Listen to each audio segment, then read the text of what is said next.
ሰላም የዴሊ ፎረም ቤተሰቦች፣ በሊባኖስ የሚገኙ የእስራኤል ወታደሮች ስጋት ከተደቀነባቸው እርምጃዎች ለመውሰድ ነፃ መሆናቸውን እስራኤል ተናገረች።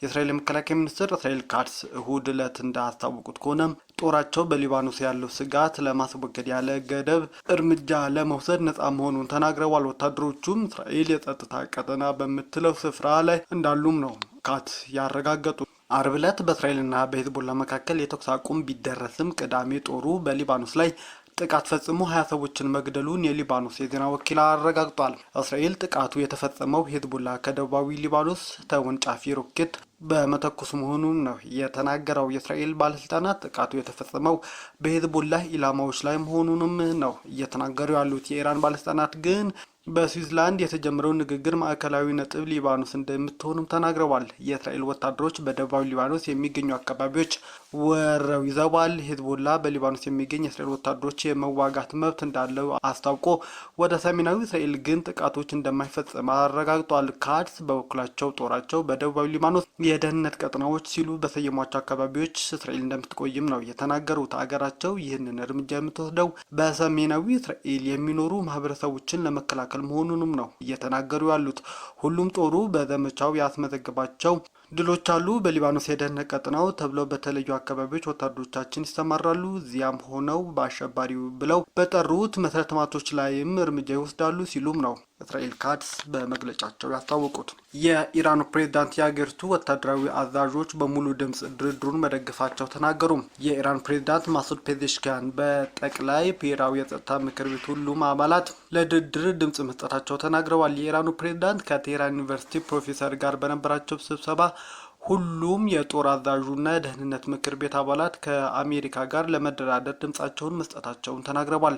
ፕሬዝዳንቱ የአብዮታዊ ዘብ አዛዦች እንዲሁም የኢራን ጦር አዛዥ ሁሉም በስፍራው እንደነበር በአንድ ድምፅ ድርድሩን መደገፋቸው ነው ያረጋገጡት። ፕሬዝዳንት ፔዜሽኪያን ሁሉም ከፍተኛ አመራሮች ድርድሩ መካሄድ እንዳለበት ተስማምተዋልም ሲሉም ነው የገለጡት። ከሳምንት በፊት በሁለቱ ሀገራት መካከል ከስምምነት የደረሰበት የመግባቢያ ሰነድ የሆርሙዝ ወሽመጥን መክፈትን ያካትታል። የአሜሪካው ምክትል ፕሬዝዳንት ጄዲ ቫንስ፣ የፓኪስታን ጠቅላይ ሚኒስትርና የኳታር ልዑክ ከኢራን ተደራዳሪ ጋር በስዊዝርላንድ ለድርድር ተገናኝተዋል። ነገር ግን ቅዳሜ ዕለት ቴህራን በእስራኤል በሊባኖስ ላይ የምታካሄድን ወታደራዊ ዘመቻ አላቆመችም በሚል ወሽመጡ መዘጋቱ አሳውቃለች። በኢራንና በአሜሪካ መካከል የተፈረመው ጊዜያዊ የሰላም ስምምነት ላይ ተጨማሪ ንግግሮች ለማድረግ በስዊዝርላንድ የተገናኙ ልዑካን ላይ ይህ የቴህራን እርምጃም ጥላ አጥልቶበታል ተብሏል። ታዲያ በስዊዝርላንድ የሚካሄደው የአራትዮሽ ንግግር በመግባቢያ ስምምነቱ ጥሰትና መፍትሄዎች በመለየት እንደሚያተኩርም ነው እየተነገራለው። የኢራን ውጭ ጉዳይ ሚኒስቴር ቃል አቀባይ እስማኤል ባጋይ በስዊዝርላንድ በሚደረገው ንግግር ስምምነቱ መጣስ በግልጽ በማሳየትና የመፍትሄ መንገዶች በመለየት የቴህራን ተልዕኮ ቅድመ ሁኔታዎች ማቅረብ ላይ ያተኩራል ሲሉም ነው የገለጡት። ታዳቫሲማ ለተባለው መገናኛ ብዙሃን እንደተናገሩት በስዊዝርላንድ የኢራን ልዑክ ሲገኙ ከቅዳሜ ጀምሮ ያልጸና የተኩስ አቁም በሊባኖስ መፈጠሩን ተናግረው ነበር። ይህም የሆነው በዲፕሎማሲ የቅርብ ርብርብ ምክንያት መሆኑን ነው የገለጹት። ኢራን በቀላሉ ስምምነት ፈርማ የተፈጻሚነት ሂደቱ በራስ እንዲተገበርም አትተውም ብለዋል። ከዚህ ይልቅ የሌላኛው ወገን እርምጃዎች በቅርብ መከታተል አስፈላጊ መሆኑን ጠቅሰዋል።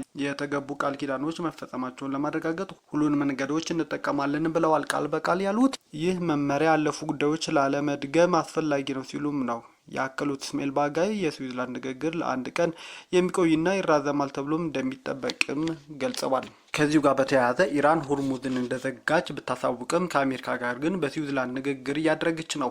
የኢራን ጦር እስራኤል በደቡባዊ ሊባኖስ ጥቃት መፈጸሟን በመቀጠሏ የሆርሙዝ ወሽመጥ መዘጋቱን ቢያሳውቅም ቴህራን ከዋሽንግተን ጋር የምታደርገው ድርድር ግን በስዊዝርላንድ ጀምራለች። የአሜሪካ ጦር ወሽመጡ አልተዘጋ፣ መርከቦች የተንቀሳቀሱ ቢናው ቢልም ኢራን ግን እስራኤል በሊባኖስ የምትፈጸመውን ጥቃት ጦርነቱ ለማቆም የተፈረመውን ስምምነት የጣሰ ነው በሚል ወሽመጡን ዳግም መዝጋቷን ነው ያሳወቀችው። ቅዳሜ አመሻሽ ላይ የአሜሪካ ምክትል ፕሬዝዳንት ጄዲ ቫንስ በድርድሩ ላይ ለመካፈል ወደ ስዊዝርላንድ አቅንተውም ነበር። የኢራን ልዑካን ቡድን አባላትም በአፈ ጉባኤው መሐመድ ባገር ጋሊባፍና የውጭ ጉዳይ ሚኒስትር አባስ አራግቺ ተመርተው ወደ ስዊዝርላንድ አቅንተዋል። የመጀመሪያ ዙር ንግግርም እሁድ ዕለት ያደረጉ ሲሆን ቫንስ በኒኩሌር ጉዳዮች ዙሪያ እንዲሁም በሊባኖስ የተኩስ አቁም ላይ መግባቢያ ሊኖር ይችላል የሚል ተስፋ እንዳላቸውም ከድርድሩ ቀደም ብሎ ተናግረው ነበር። ቫንስ አውሮፕላን ውስጥ ከመነሳት በፊት በእስራኤልና በሄዝቦላ መካከል ስላለው ግጭት ተጠይቀው ነገሮች እዚያ እየተሻሻሉ ነው፣ ነገር ግን ትንሽ እየዘገዩም ነው ሲሉ ነበር ያስታወቁት። እስራኤልና ሊባኖስ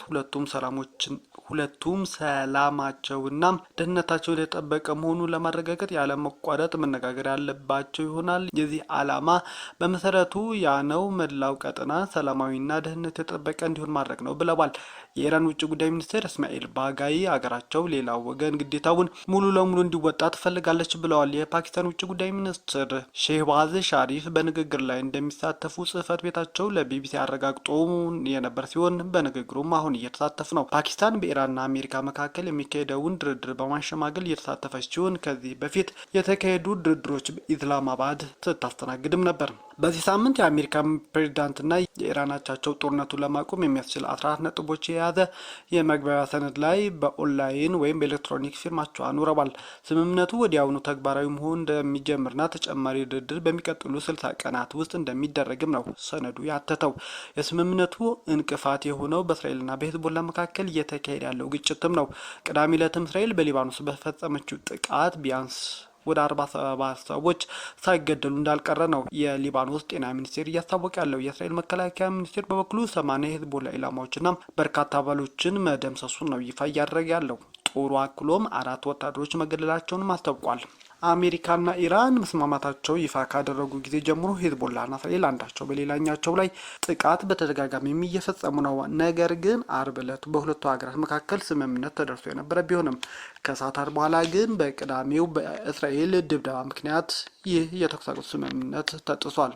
ማዕቀብ የተጣለባቸው የኢራን ሀብቶች በሂደት እንደሚለቀቁ ምክትል ፕሬዚዳንት ጄዲ ቫንስ ተናገሩ። የኢራን ምክትል ፕሬዚዳንት መሐመድ ጃፋር ጋምፔናህ ከአሜሪካ ጋር በተደረሰው ስምምነት መሰረት ማዕቀብ የተጣለባቸው የቴህራን ሀብቶች በሂደት እንደሚለቀቁም ተናገሩ። አጠቃላይ ማዕቀብ የተጣለባቸው የኢራን ሀብት ወደ 25 ቢሊዮን ዶላር እንደሚጠጋም ነው የገለጹት።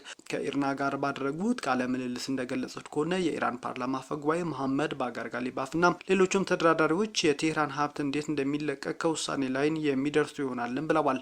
የጦርነት መቆም የህዝቡን ምጣኔ ሀብት ጫና እንደሚያቀለውም ገልጸዋል። ማዕቀብ የተጣለባቸው የኢራን ሀብቶች ሲለቀቁ መንገድ፣ አውሮፕላን ማረፊያና ሌሎችም መሰረተ ልማቶች ላይ በመዋል ህዝባችን ደህንነትና ምቾት ያስጠብቃልም ሲሉ ነው የገለጹት።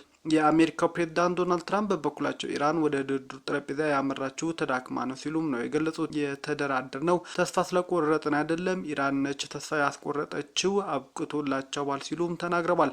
ኢራን ስባሪ ሳንቲም እንደማይሰጣትም ትራምፕ በድርድር ወቅት መናገራቸው ይታወሳል። በሌላ ዜና ፕሬዝዳንት ትራምፕ ቀጣይ ኢላማቸው ኩባ ልትሆን እንደምትችል ተጠቆመ። ፕሬዝዳንት ዶናልድ ትራምፕ ከቬንዙዌላና ኢራን ቀጥላ ኮሚኒስቷ ጎረቤታቸው ኩባ ኢላማቸው ልትሆን እንደምትችልም ተንታኞች እያስጠነቀቁ ነው። ፕሬዝዳንት ዶናልድ ትራምፕ ከአሜሪካ መገናኛ ብዙሃን ከሆነው አክሲዮስ ጋር ባደረጉት ቃለ ምልልስ ወቅት ከኢራን ጋር የደረሱት ስምምነት ዓለምን ከምጣኔ ሀብት ውድቀት እንደታደገም ተናግረዋል። ከኢራን ጦርነት በኋላም ስልጣናቸው ላይ ገደብ ይኖር ከሆነ ተጠይቀው ምንም ገደብ የለም ሲሉም መልሰዋል። ምናልባትም የስልጣን ገደቦቹ ሊኖር ቢችልም ገና ትምህርት እንዳልወሰዱ ሲሉም ነው ያከሉት። የኢራን ጦር ዓለም አቀፍ የምጣኔ ሀብት መላሸቅ ሊያስከትል ይችል እንደነበር ጠቅሰው አሜሪካና ኢራን ስምምነት መፈረማቸው ሊፈጠር የሚችለውን ቀውስ ለበሰው ነው እየገለጹ ያሉት። ትራምፕ ተመሳሳይ እርምጃ በኩባ ላይ ሊወስዱ እንደሚችሉ በቃለ ምልልስ ወቅት ጠቁመዋል። ከኢራን በበለጠ ኩባና ቬንዙዌላ ለአሜሪካ ካላቸው ቅርበት አንጻር እርምጃ ሊወሰድ እንደሚችልም ፕሬዝዳንት ዶናልድ ትራምፕ ጠቁመዋል። እስራኤል በጋዛ በፈጸመችው ጥቃት የአልጀዚራ ባልደረባን ጨምሮ 6 ሰዎች መግደሏን ባለስልጣናት አስታወቁም። እስራኤል በጋዛ በፈጸመችው ጥቃት የአልጀዚራ የካሜራ ባለሙያና አንድ ሕፃን ጨምሮ 6 ሰዎች መገደላቸውን የጋዛ የጤና ባለስልጣናትና የህይወት አድን ሰራተኞች አረጋግጠዋል። አልጀዚራ ቅዳሜ ዕለት በማዕከላዊ ጋዛ ቤት ውስጥ ሳለ በተፈጸመ ጥቃት የተገደለውን አህመድ ዊሻህ የተባለው ሰራተኛውን ሞት በተመለከተ ባወጣው መግለጫ ይህን አስከፊ ሰዎች ኢላማ የማድረግና የመግደል ወንጀል በጥብቅ እናወግዛለን ሲልም ነው አልጀዚራ የተናገረው። የእስራኤል መከላከያ ሚኒስቴር በበኩሉ ዊሻህ በሐማስ ውስጥ ያለ ወታደራዊ ክንፍ አልሞ ተኳሽ አሸባሪ ነው ሲልም ወንጅሎት ነበር። በጋዛ የሚገኘው የሐማስ ጤና ሚኒስቴር ሐማስና እስራኤል በጥቅምት ወር የተኩስ አቁም ከደረሱ በኋላ በተፈጸመ ጥቃት 1007 ሰዎች መገደላቸውን ይፋ አድርጓል። አልጀዚራ ቅዳሜ ዕለት የዊሻህ ሞት ሁሉንም ዓለም አቀፍ ሕጎችና ደንቦችን የሚጥስ አዲስና ግልጽ የሆነ እርምጃ ነው፣ እንዲሁም ጋዜጠኞችን ኢላማ የማድረግና የእውነት ድምጽ የማጥፋት ቀጣይ ስልታዊ ፖሊሲ ያንጸባረቀ ሲልም ነው እስራኤልን የከሰሰው። የእስራኤል ጦር በበኩሉ ዊሻህ ከቅርብ ጊዜ ወዲህ በእስራኤል ወታደሮች ላይ ወደሚሰነዘር የስናይፐር ጥቃት እቅዶች ተሸጋግሯል ሲልም ተጨማሪ ማስረጃ ሳያቀርብ ወንጅሎታል። እንደ ሆስፒታልና የአደጋ ጊዜ ሰራተኞችም መረጃ ከሆነ ግን በቡሬጂ የስደተኞች መጠለያ በሚገኘው የዊሻህ ቤት ላይ በተፈጸመ ጥቃት ሌሎች 2 ሰዎችም ተገለዋል። የእስራኤል ጦር ሌሎች የተገደሉ ሰዎች የሐማስ አባላት ናቸው ሲልም ነው እየከሰሰ ያለው።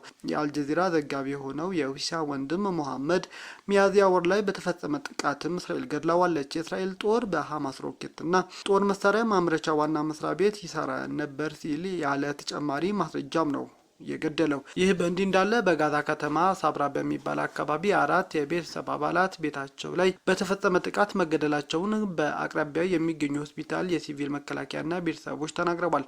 ሺፋ ሆስፒታል ለጋዜጠኞች የ2 ህጻናት ጨምሮ የቤተሰቡ አስከሬን መረከቡን ተናግሯል። የሕክምና ባለሙያዎች በዚህ ጥቃት ከሞቱት መካከል 2 ሴቶችና 1 ህጻን እንደሚገኝበት ለሮይተርስ የዜና ወኪል አረጋግጠዋል። በሰሜናዊ ጋዛ ተጨማሪ ጥቃቶች መፈጸማቸውም ተሰምቷል። እስራኤልና ሐማስ በጥቅምት ወር የተደረሰውን የተኩስ አቁም በመጣስ እርስ በርስም እየተተኳኮሱ ነው።